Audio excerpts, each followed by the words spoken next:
time once again for Community Forum, and we're very lucky to have with us live in the studios this morning Russ Baker. Russ Baker is an investigative journalist. He is founder and editor-in-chief of WhoWhatWhy.com.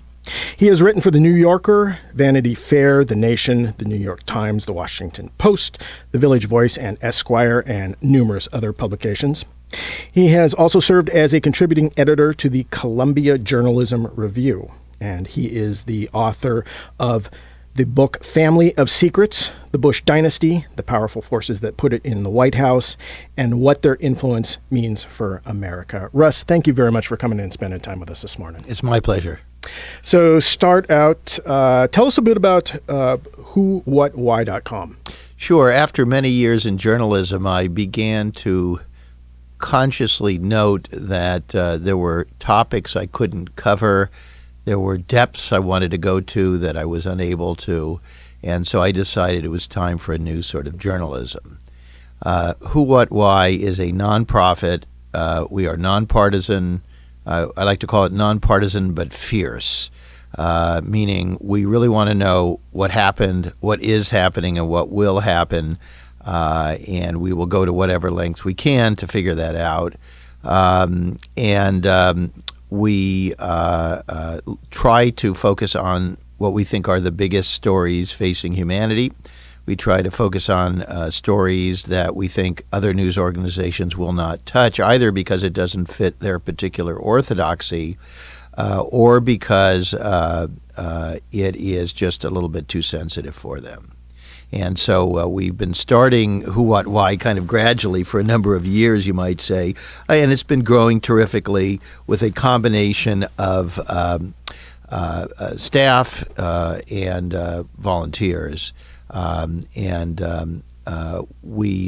on the web at WhoWhatWhy.com. We're technically at .org. We don't take any ads, don't take any corporate money, and we rely, I guess, like this station, entirely on our audience. How do you select your staff and writers? Complicated formula, I would say. We look for people who think outside the box, who are more interested in learning than they are in opining. We look for people who are very intelligent and well read, but also go into every single story with an open mind. And so we've got an interesting mix. I mean, certainly on the journalistic side of what we do, meaning the actual writers and editors, they tend to be people who have been professional journalists, although we find that a lot of the best people were not professional journalists. They may have been biologists or chemists or almost anything, lawyers, and they bring the skills of that particular discipline to the stories. And so we've got, I think we're kind of an amazing experiment, which is, I don't think has been tried before, which is to, it happens in radio, let's say, in shows like this, but in sort of print journalism or online journalism, it is rare to give that kind of an opportunity to people who have not been formally schooled in it, but who really have a natural instinct. And so they might also not necessarily be socialized as much as, let's say, a lot of the corporate media journalists are. That's right. And so they're often willing to kind of look at stories in a different way. All right. So one of the subjects that you have been focusing on for just a year now, because we also are just seeing the anniversary of, is the Boston bombing. So talk about that, maybe for those who can't remember specifics on it, kind of give us an overview and then. Sure. Just to set the context, at Who, What, Why, we look a lot at the security state. We look a lot at the growing role of the military-industrial complex, to use one classical term. We look a lot at the role of fear in our society, in government, in what we are told we need to be concerned about. We look a lot at propaganda. We look at budget priorities. We look at changes in textures, say, for example, the militarization of our police. rollback of privacy and civil liberties. These are very important to us. And I've, throughout my career, covered the CIA, to some extent the FBI, and so forth. And so I've always been interested in their activities. And with the Boston Marathon bombing, that fit a pattern of what I guess you could call sort of major traumatic events that cause fundamental changes, many of which we don't even notice at the time.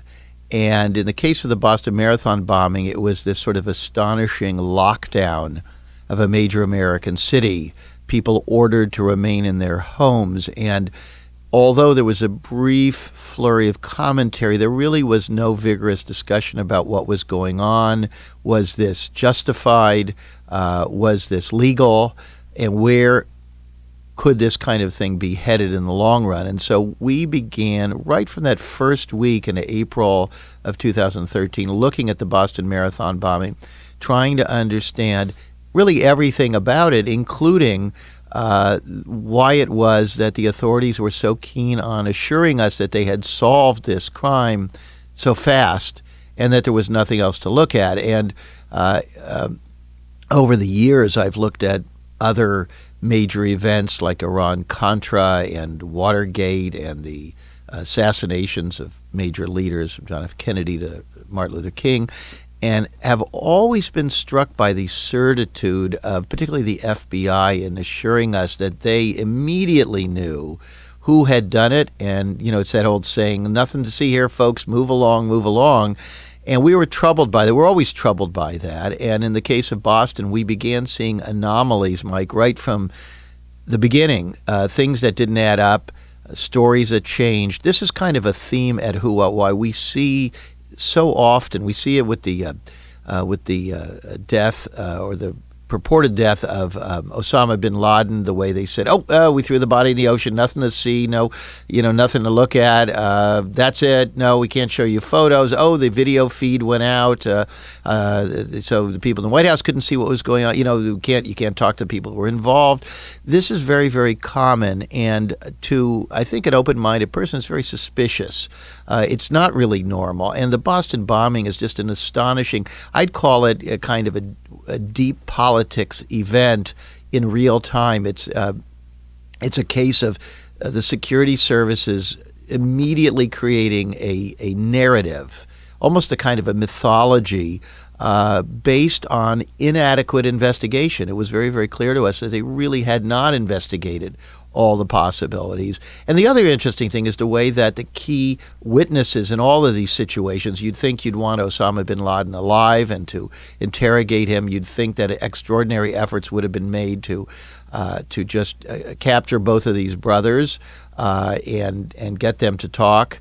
But in what happened in the Boston bombing case was the first brother was killed. The second brother, it looks like an attempted kill because he was unarmed and they fired more than 100 shots into the boat in which he was hiding.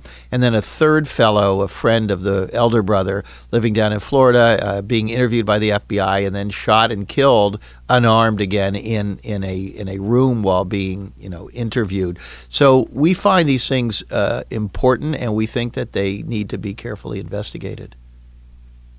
So let's stick on that subject for a bit.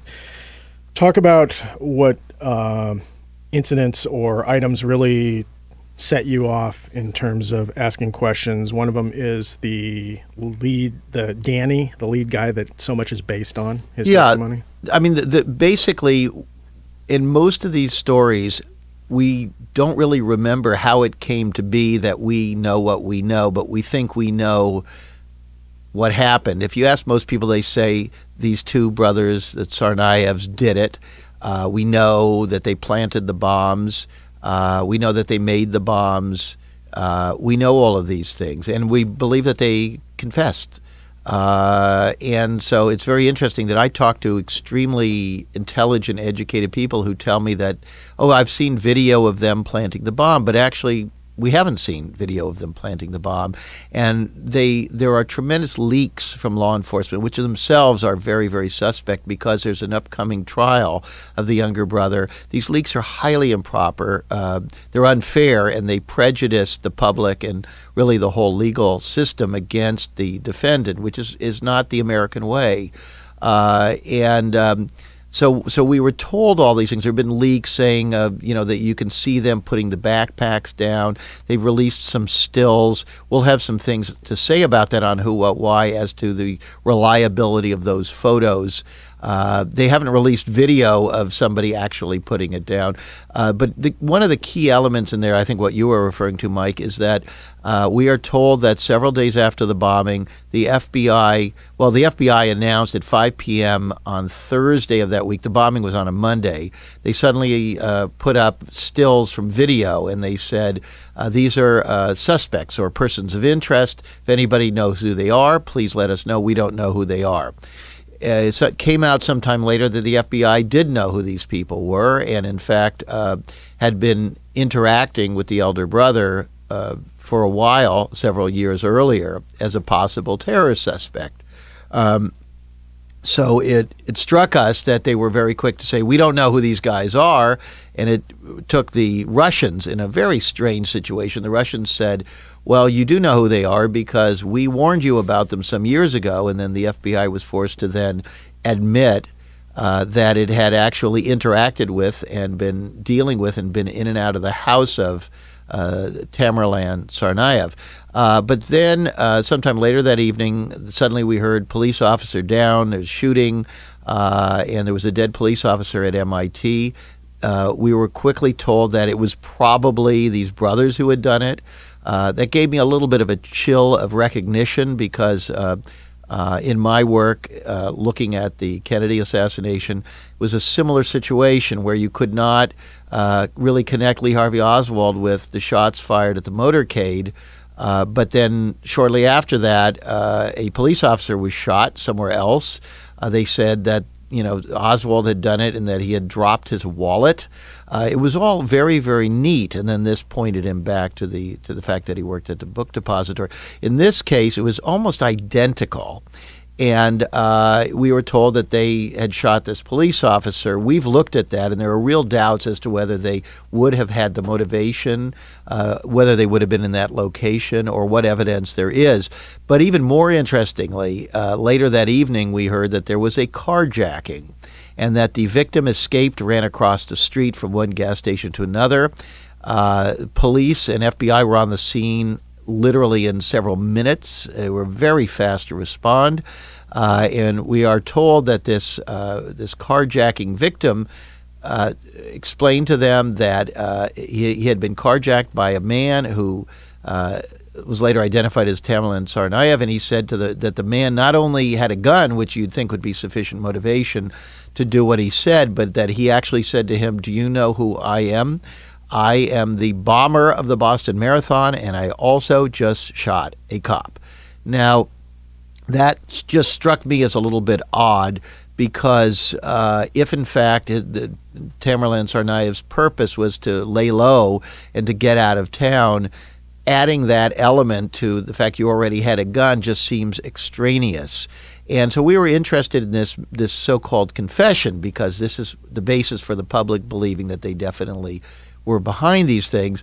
And we were struck by the fact that we've never to this day been introduced to this carjacking victim. They used a nickname for him, put him on camera without us seeing his face. Recently, they've started showing his face a little bit, but they still are not telling us who he is.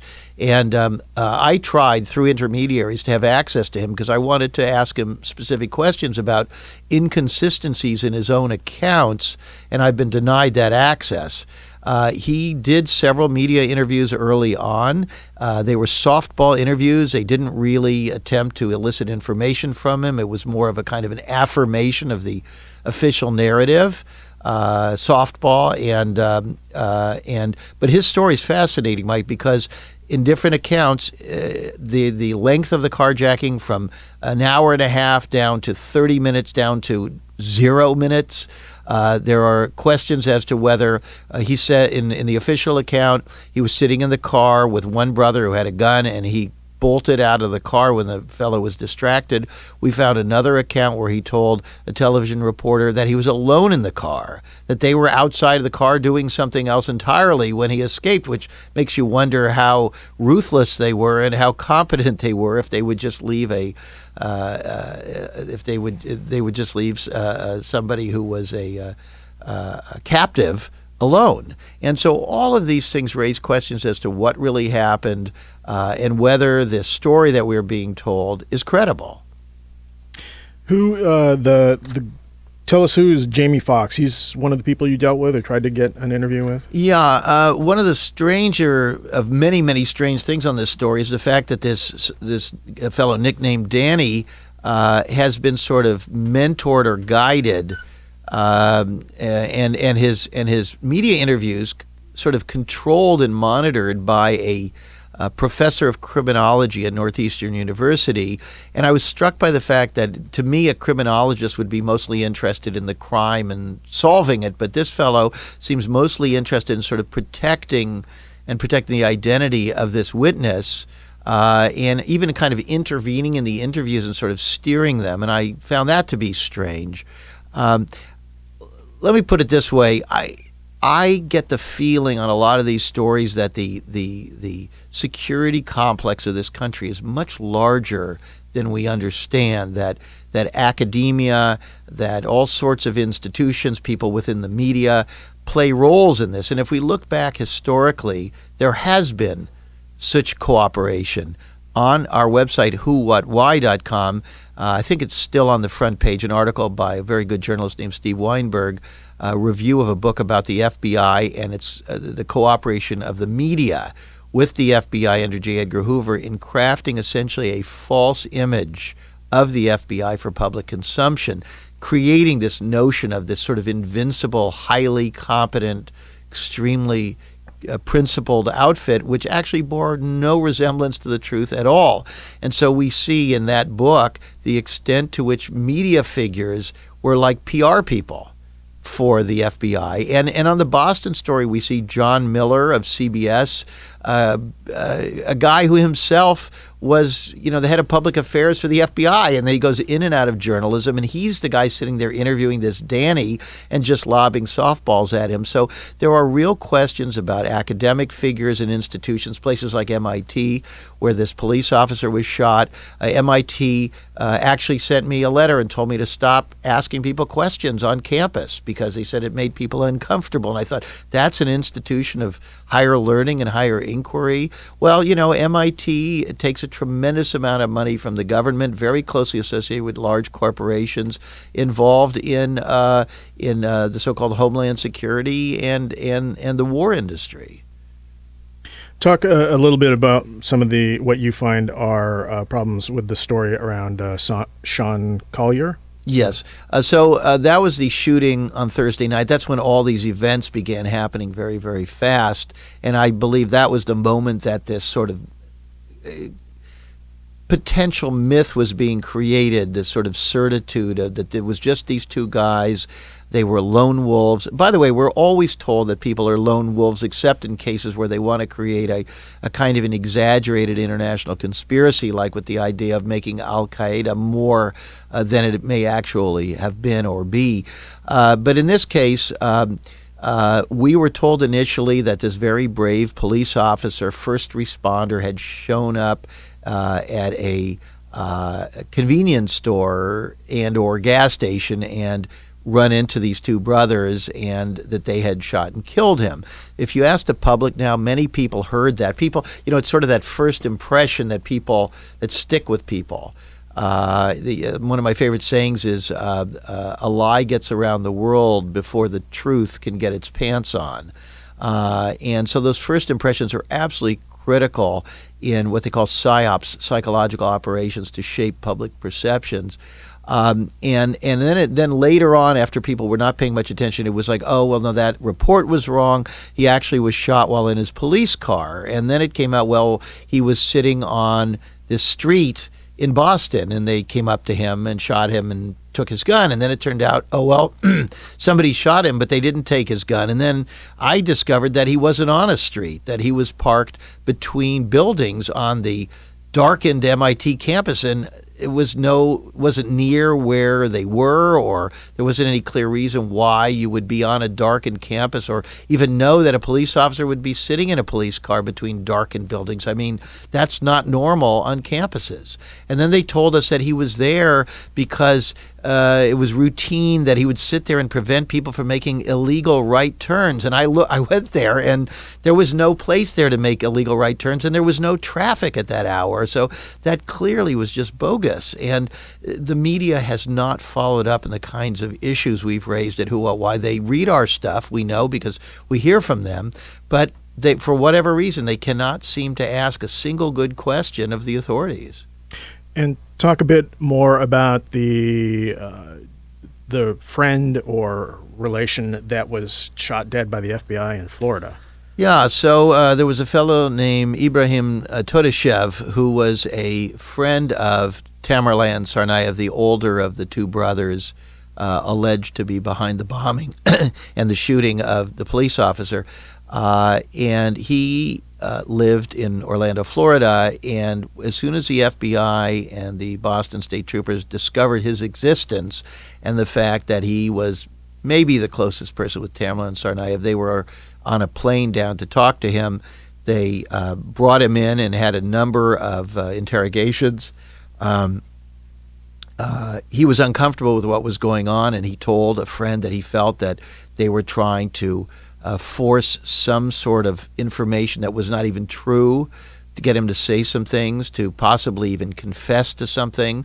He had a sense they were trying to figure out what he knew about the Boston bombing, what he knew about Tamerlan Tsarnaev, and even what he knew about Tamerlan Tsarnaev's past dealings with the FBI.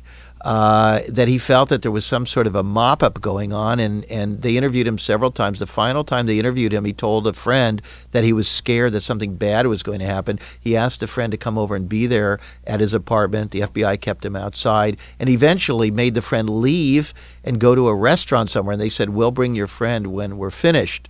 Against regulations, there was only one FBI agent in the room. They are supposed to always be true because the FBI has this very strange thing where when they extract confessions, they never tape record. They never film. Very odd, very anachronistic, but they always have to have an extra officer there to supposedly witness this. And so in this case, something supposedly went wrong. He confessed to involvement in a triple homicide involving some low-level drug dealers in the greater Boston area some years earlier, and that he supposedly confessed that Tamerlan Tsarnaev was involved. But then apparently right after giving them this confession, he supposedly went berserk and lunged at them, and the FBI agent shot him and killed him. And it's all odd because they're trained. If somebody comes at you, you shoot them in the leg or you apprehend them some other way. It's all a very, very strange story. They told multiple versions. They leaked and they kept changing it. What happened, that this fellow came at them with a ceremonial sword, that he came at them with a baseball bat, that he grabbed, I think it was the leg of a table. And then later we find out, they make a big deal of the fact that he did Y Crew martial arts, but we later find out that he just had serious knee surgery and he was hobbled. We later find out, look at the crime scene photos, a pool of blood heading toward a hallway, not even where the table is, which kind of looks like he may have been heading toward the door when he was shot. And so all of these things raise very, very serious questions about whether we can trust what the FBI tells us. And of course, historically, we know that in the FBI's internal investigations of hundreds of shootings of people by FBI agents, in 100% of the cases, they said they were justified. I mean, that can't be true in any situation. So the inevitable question and challenge would be to a lot of people listening would be, well, you're a conspiracy theorist. Why aren't you a conspiracy theorist? Well, first of all, I would love to study that term, and in fact, I have. That term was suggested by the Central Intelligence Agency as a tactic to discourage discussion of particular topics. This was in the years after the Kennedy assassinations, plural. And there's a lot of discussion. There was a man working for Barack Obama, a Harvard professor, who was very big on discouraging people from discussing and speculating.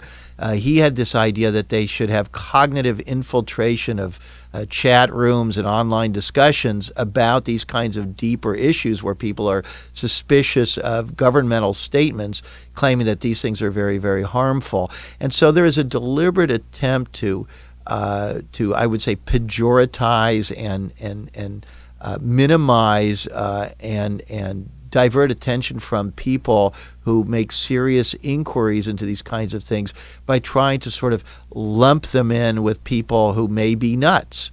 And it's a broad and an unfortunate term. It doesn't actually even mean anything, because the term conspiracy theorist or conspiracy theory relates to conspiracies, which is two or more people working together, planning and executing some kind of a crime. It is a criminal category that is being prosecuted as we speak in thousands of cases. The FBI routinely accuses people of being conspiracists. And so a theory is how we think about things. So conspiracy theory is how we think about two or more people getting together to commit a crime. It's a completely a non-judgmental term that has been turned into one that, when applied to anyone, is intended to just end conversation. It's kind of like saying, I don't know if you want to invite that person to the dinner party. She smells. And it's really a very problematical thing that we need to look at every time somebody uses that term. All right, just about 2 minutes left. So you had mentioned that you're working on other forthcoming articles related to the Boston Marathon bombing. What can we expect coming out here in the near future? Yeah, we're going to have more articles on that, I hope, every few weeks. It's very time and labor intensive. It's very difficult investigative work. It is the kind of thing that we pride ourselves on. It's the reason I created WhoWhatWhycom. It's the reason I wrote my book, Family of Secrets, which I spent 5 years on, investigating the rise of the Bush family, consistently relevant now with Jeb Bush making noises that he's going to run for president as a third Bush. You got a fourth Bush. Jeb's son has just been elected to office in Texas. What do these dynasties mean? What are their relationships to the 1% of the 1%, the military-industrial complex and the CIA and the banks and so forth? This is the kind of things that we look at. We welcome people to come to our site to read Family of Secrets, to become involved in whatever way they'd like to support our work. We're a tax-deductible nonprofit. We've got a Twitter feed at WhoWhatWhy. We've got a Facebook page, WhoWhatWhy. We're going to stay on this story. We're going to stay on as many more stories as we can within the constraints of what is possible. All right. Well, with that, we are unfortunately out of time. I want to thank you very much for coming and spending time with us this morning. Thank you very much.